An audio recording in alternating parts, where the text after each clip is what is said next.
प्रिय विद्यार्थियों, आज हम आदिकालीन कवि चंद्रवरदाई के व्यक्तिगत एवं साहित्यिक परिचय की बात करेंगे। हिंदी साहित्य के आदिकाल में जो वीर गाथा कालीन काव्य लिखा गया, उसमें सबसे अधिक प्रसिद्धि पृथ्वीराज रासो को प्राप्त हुई। इसके रचयिता चंद्रवरदाई का जन्म सन 1168 ईस्वी में लाहौर में हुआ। ये दिल्ली के अंतिम हिंदू सम्राट पृथ्वीराज चौहान के सखा और सभा कवि थे। कहा जाता है कि चंद्रवरदाई और पृथ्वीराज के जन्म और मृत्यु की तिथि भी एक ही थी।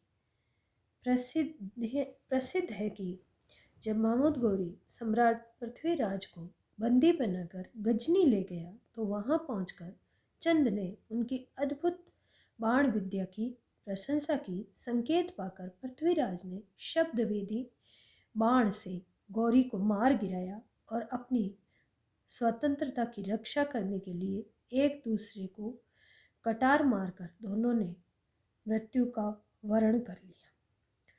चंद्रवरदाई कलम के ही धनी नहीं थे, अपितु रणभूमि में पृथ्वीराज के साथ ही अन्य सामंतों की तरह तलवार भी चलाते थे। वे स्वयं वीर रस की साकार प्रतिमा थे। उनका पृथ्वीराज रासो हिंदी का आदि काव्य है, जिसमें सम्राट पृथ्वीराज की पराक्रम और वीरता का सजीव वर्णन हुआ है। इसमें उनसे तर समय यानी सरग या अध्याय है। कहा जाता है चंद इसे अधूरा ही छोड़कर गजनी चले गए थे, जिसे उनके पुत्र जलन ने बाद में पूरा किया था। पृथ्वीराज रासो की प्रामाणिकता पर कई सवाल उठाए जाते हैं और प्रामाणिकता की कसौटी पर आलोचक भले ही अनुकूल प्रतिकूल निर्णय ले, लेकिन इतना निश्चित है कि परंपरा और जनविश्वास के आधार पर ये पृथ्वीराज चौहान है के बहुत ही निकट थे और पृथ्वीराज चौहान और चंद्रवरदाई का नाम सदैव इतिहास के पन्नों पर चिरस्थायी रहेगा। आचार्य रामचंद्र शुक्ल ने इनके जीवन काल का समय संवत 1225 से संवत 1249 माना है। इनका जन्म लाहौर में हुआ, जो वर्तमान में पश्चिमी पाकिस्तान में है, और इसकी सूचना उनकी इस पंक्ति से प्राप्त होती है। बलि भद्र सुनागोर चंद्र उपजाई लाहौर। कुछ विद्वानों का मानना है कि अजमेर के चौहान इनके पूर्वजों के यजमान थे और ये भट्ट जाति के जगाती नामक गोत्र के ब्राह्मण थे। जालंधरी देवी इनकी इष्ट देवी थी। रासों के आधार पर पता चलता है कि वे पृथ्वीराज के अभिन्न मित्र, सामंत, सभासद और दरबारी कवि थे। चंद के पिता का नाम मलह था और कन्नौज युद्ध के एक दोवे से इस तथ्य का उल्लेख भी होता है। बिना आयस पृथ्वीराज के दाय नस्यो बाज के रसवे सुत मलह को सूर नूर सुसलाज। कवि चंद की कमला और गौरी नाम की दो पत्नियां थी। एक प्रकार से गौरी पत्नी की प्रेरणा से ही समान रूप में कवि ने पृथ्वीराज रासो की रचना की। दोनों पत्नियों से कवि चंद के एक कन्या और 10 पुत्र उत्पन्न हुए और उनके पुत्र में जलन एक प्रतिभा संपन्न कवि थे और उन्होंने ही बाद में पृथ्वीराज रासो को पूर्ण किया। जलन की यह प्रतिभा का ये प्रमाण है कि पृथ्वीराज रासो एक पूर्ण ग्रंथ बन सका और इसके संबंध में लिखा गया है। दहती पुत्र कवि चंद के सुंदर रूप सुजान, एक जलन गुण बावरो गुण संबंध ससियान आदि अंत लही व तमन वति गुनी गुनी राज पुस्तक जलन हस्त दे चले गजन न पकाज। रासोकार के अनुसार चंद ने पृथ्वीराज के हाथों गौरी को मरवाया और फिर स्वयं भी एक दूसरे को मारकर मर गए, ताकि अपनी स्वाभिमान और स्वतंत्रता की रक्षा कर सके। लेकिन ये प्रसंग इतिहास से मेल नहीं खाता, क्योंकि पृथ्वीराज की मृत्यु गजनी में न होकर तराइन के युद्ध में संवत 1249 को हुई थी। लेकिन रासो से पता चलता है कि कवि चंद का जीवन ऐश्वर्यपूर्ण था। पृथ्वीराज चौहान की उन पर अपार कृपा थी। इसका उल्लेख 20 गांव कविचंद प्रति करी कुंवर बगसीस एक बाजी साजती सजई दियो सुनस भरी ईश। रासो के वर्णन से वैभव से प्रतीत होता है कि वे बहुश्रुत, बहुपठित और बहुज्ञ थे। पृथ्वीराज रासो उनकी एकमात्र रचना है, लेकिन जिसे वह अपने जीवन काल में पूर्ण नहीं कर पाए और जिसे उनके पुत्र जलन ने पूर्ण किया। पुत्र जलन हस्त दे चले गजन पकाज।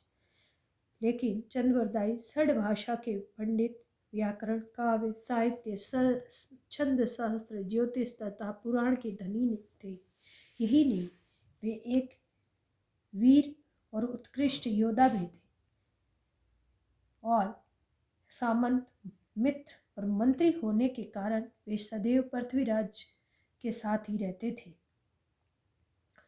उनके साहित्य में बहुत सारा साहित्य तो हमें नहीं उपलब्ध होता, मात्र एक ही रचना पृथ्वीराज रासो मिलती है जो उनके यश के लिए पर्याप्त है, और कुछ विद्वानों ने इसे हिंदी साहित्य का प्रथम महाकाव्य भी कहा है।